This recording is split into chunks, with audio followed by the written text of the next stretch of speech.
Hello, and welcome to this Future Leaders Community interview with the Hazardous Industries Group.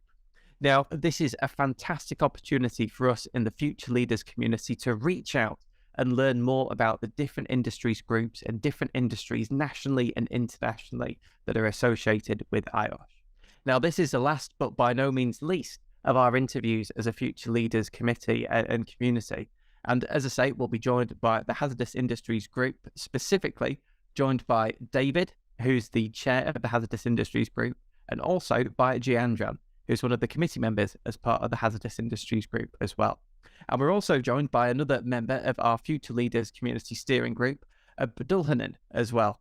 So, good afternoon, everyone, and welcome to the interview. My name is Peter Jenkins, and I'm also a member of the Future Leaders Community Steering Group. I'm currently the head of safety at Stagecoach, so slightly different than Hazardous Industries in the buses, but fundamentally very similar in the sense that we're still dealing with people and keeping them safe every day through what they do. So if I could just hand over just for a second, just to each of you on the call today, do a little bit of an introduction to yourself, who you are, what your involvement is with Hazardous Industries, and we'll go from there. So if we start with Abdulhanan, if you want to go first. Thank you, Peter. So, hi everyone. I'm Abdul Khan, and I'm a member of the IOSH Future Leaders Steering Group, and I'm a technical member of IOSH, and I'm excited to be here in this interview asking David and Jayandran about the questions about hazardous industries. So, David, would you please like to introduce yourself? Thanks for the intro. My name's David Evans. I'm the chair of the Hazardous Industries Group. I've had a lifetime in safety, risk, and emergency response. Kicked off my background in the oil and gas sector, but have had the opportunity to work with many large companies, many operational sites, dealing with a wide range of hazards from nuclear through mining, transport, and everything else you can possibly think of. My colleague Jayandran, who hopefully will join us, is having difficulty with communications. He's based in Oman, which is a good indication of the fact that the Hazardous Industries Group is global in both its footprint and its membership. We're a large group, one of the largest of the IOSH groups. So we're numbering, 9 to 10,000 members currently. And not all of who are active in what you call the traditional industries, but we'll come on to that. So we're hoping Jay can come in and talk for himself in a moment or two, but we'll run with that as it stands. Thanks. Wonderful. Well, dare I say, David, that segues quite nicely into the first question that I've got for you, and it's only a very small question. So basically, what are hazardous industries? And what would you say are kind of the unique top two challenges of the hazardous industries that are involved in the group? I thought you said that was going to be an easy.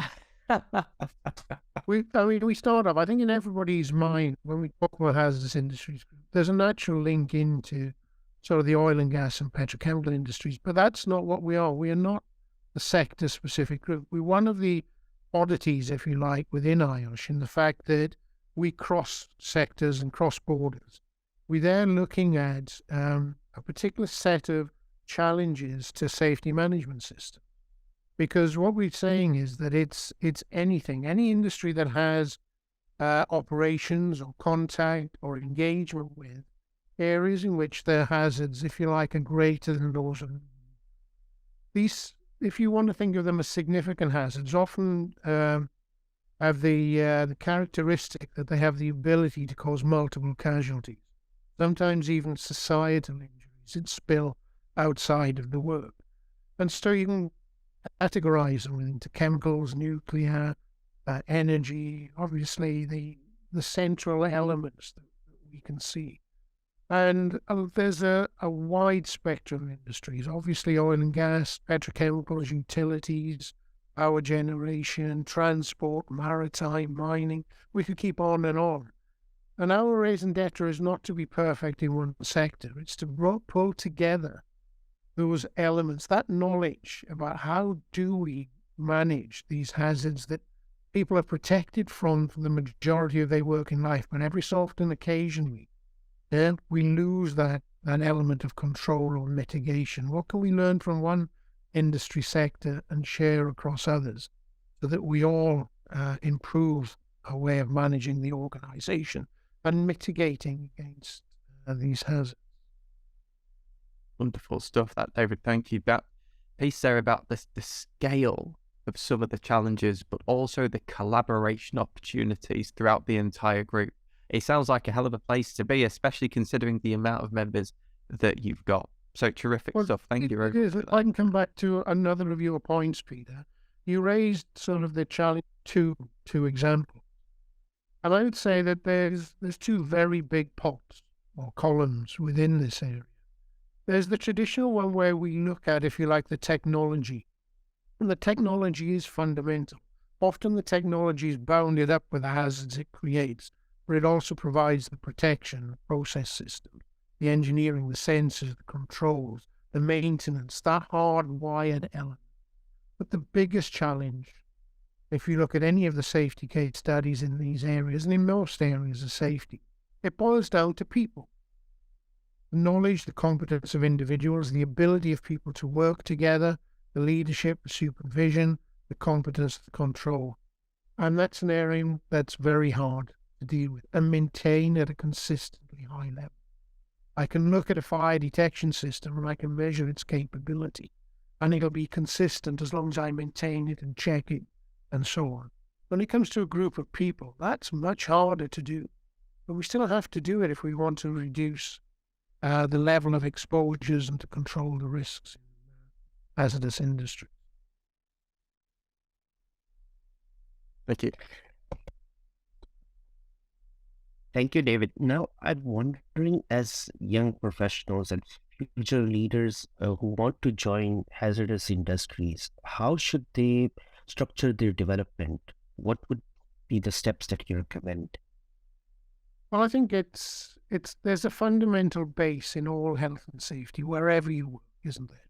That says that if you've got the foundations are about knowledge of safety, of hazards, of risks, and it doesn't really matter what the background there is. And if you can translate that knowledge into how safety management systems, how organizations have an ability to control and operate, influence cultures, lead through projects into deliverables. If you've got those management skills, communication skills, then you start to grow your technical knowledge. And that technical knowledge comes around from increasing your knowledge of risks and hazards and the techniques. It comes from being able to express those and get the buy-in from the groups that you're working with and understand what the control mechanisms are for people. And then as you grow in those general senses, it's really about trying to, I think, put behind that an element of the technical knowledge, depending on which industrial sectors you wish to go into. So if you want to go into the renewable sector, you'd start looking at learning a lot about, in this case, maybe energy, electricity generation, transformation. You look for opportunities to engage in your own industry in those sectors, which we all rely on them. And it's I think, an element of being able to take the advancement through step-by-step engagement, as well as going back to the technical knowledge and the qualifications that can be done. And there's an awful lot of very good material out there. And if you know where you want to go, so for instance, if you wanted to go into oil and gas or petrochemicals, you start looking at areas like process safety management. Whether you take that within the health and safety executives approach or even through the American approach of OSHA and how they approach process safety. But you'll find the underlying skills are those that IOSH teach everybody. So if you've done the basics, you've got a good foundation on which to grow. And there's nothing to stop you moving into the hazardous industry. Thank you, David. Yeah, it means that the foundational skills are very critical in all industries, and that's what makes us succeed even in the hazardous industries. Yeah, I think we've got Jay online as well. Now, he does an awful lot of work in training and development. So if you heard the question, Jay, perhaps you'd like to say a couple of words. Can I get the question again, please? Yeah, Sure. Yes. So I was asking David, like, what are the opportunities for future leaders to join hazardous industries, and how should we structure our development to join hazardous industries? Right. Being a HSC trainer in Oman, the place for oil and gas industry as well as for hazardous chemical industries here, the opportunity is very huge. Like we can divide the opportunity into management side, production, process engineering, and then HSC. Like that, we can divide R&D also, research and development. So I can categorize like management, process engineering, production, R&D, as well as HSC. So What first, do you think about human factors then, Jay? Would you put that into the mix as well? what, Mr. David? Would you put human factors into that mix as well? Yes, human factor also there. That is why we are also talking about artificial intelligence and automation, which will reduce that human errors. So human behavior is also playing a part now. So yeah, the process engineering, as usual, you have to complete a degree in engineering and then you can step in. And research and development, that demands masters in PhD in chemical and process engineering here in Oman. And R&D, as usual, chemist. Basically, they want a chemist here. And coming for HSC, the opportunity is very huge here. Process safety engineering, environmental engineering, hazardous waste disposal managers, these opportunities are there.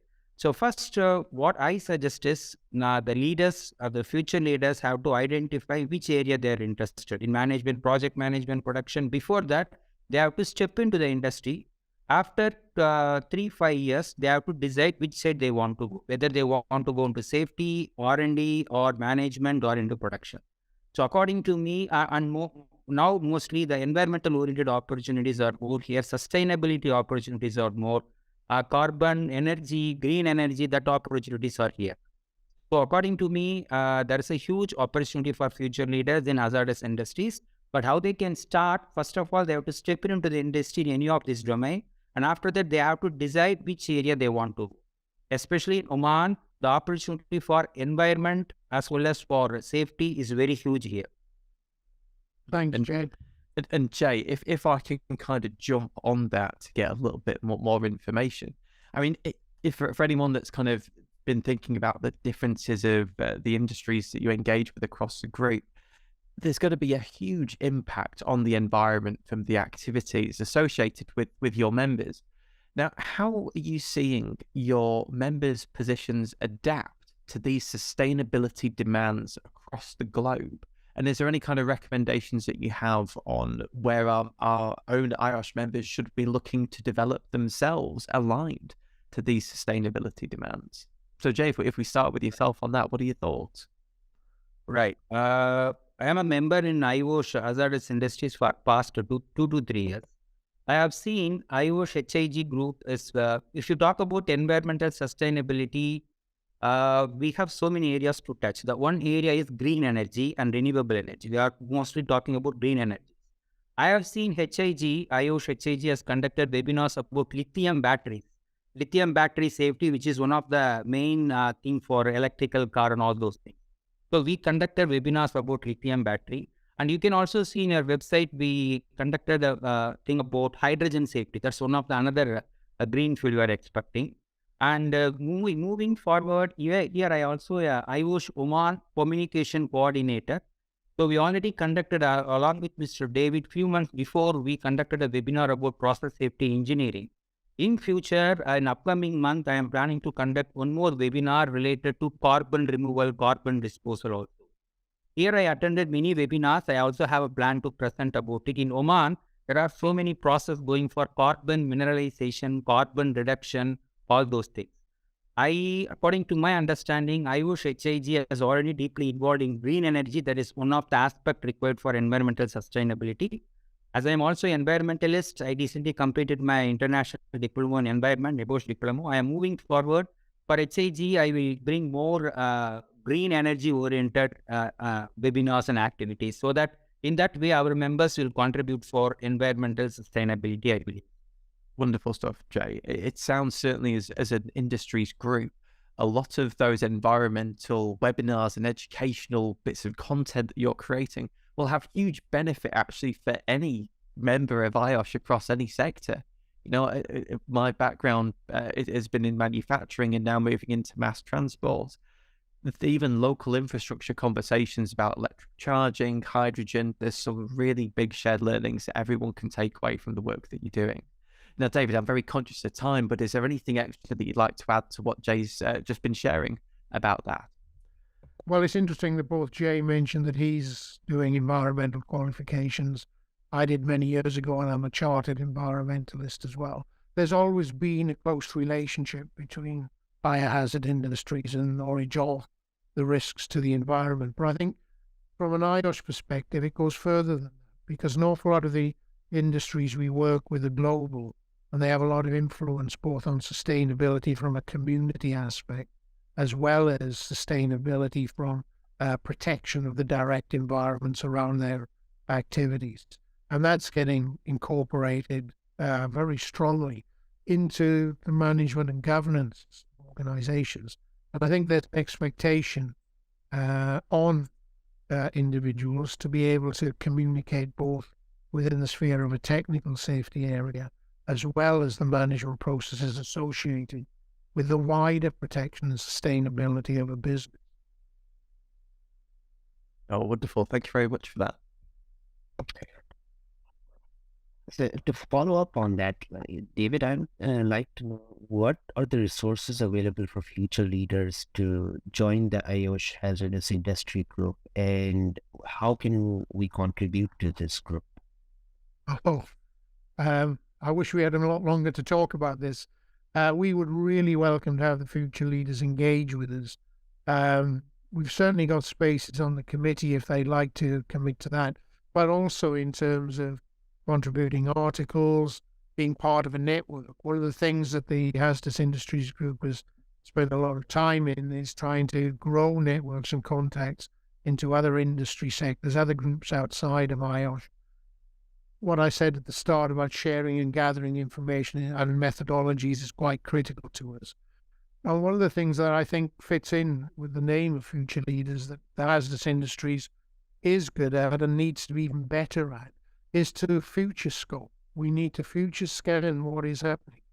You can see the transition between the old heavy industries moving into the green sector production areas. Everything that's happening in the world of environmental growth that companies, governments are talking about are going to introduce new hazards. Jay eloquently talked about the battery area. That's one example. Whether we're looking at green energy, renewables, whether we're looking at bio treatment systems, whether we're looking at bioengineering and the developments that are moving in there, they're all going to bring hazards into the workplace that we have to have full knowledge of. And currently, we, for instance, doing work on the hydrogen area and hope to put some webinars together this year on that, because hydrogen is one of the main spheres that many countries are looking very closely at. For future leaders to come and talk to us about how they see it. How do they see artificial intelligence? I think we're good in this sector about getting the hard data from process. And there's an awful lot being done in there, tying that data about the operational aspects of the technology into predictive methodologies for safety. What's missing in there is an area I did some work on, which is bringing in the human element. How do you measure the performance of individuals? How do you support them? How do you tie that into artificial intelligence so that it recognizes that you as an individual have a different knowledge pattern than I have? That your behavioral mechanisms and the way you communicate and your needs for support are different to mine. You may need less support, I may need more. Why can't I build an intelligence system that gives me that? Well, these days we can. So the next question is, why aren't we pushing the industry to deliver to us what we want as professionals in this sector? So please, come on board. It's an exciting time for the hazardous industry. Certainly sounds it, David. Certainly sounds it. Thank you, David and Jayendran. This was a very useful conversation, and I guess me and Peter were able to get a lot of points to take home. And we're excited to have the future leaders contribute to the IOSH Hazardous Group. would you like to add any brief words before we end? Well, just thanks for the opportunity. It's been great to be able to present the Hazardous Industries Group. One of the hardest things in IOSH is not talking to people outside it. It's often very hard to talk to our friends inside IOSH. But don't forget that as members, we're not just Hazardous Industries Group. Chandran's a really good example of that because he's actively involved in the Oman group and Middle East. Jay, I'll hand over to you. You can say the last few words on behalf of the Hazardous Industries Group. So, I wish everyone has to become a member in IOSH, that Hazardous Industries Group, because the group is very challenging and we will get updated. We're planning to conduct webinars. We are trying for write-up articles. So definitely, if you become a member in HIG, it will be a kind of a responsible gesture to the society, because environment as well as human safety, process safety, everything we are dealing it. So if you become a member, definitely it will show your responsibility towards environmental sustainability in future. That is my opinion. Thanks, Jay. Wonderful. Thank you. Perfect. Thank you very much. And certainly, Jay, by the sounds of it, the Hazardous Industries Group has a global reach and global impact, and there definitely doesn't sound like a better group to join as any prospective future leader would who wants to make a difference in the world they live in. So thank you very much for your time for that. Very much appreciated. Maybe time allows, I'd like to add one more point. Just to add the value for the webinar. Like last time we conducted a process safety engineering webinar by David.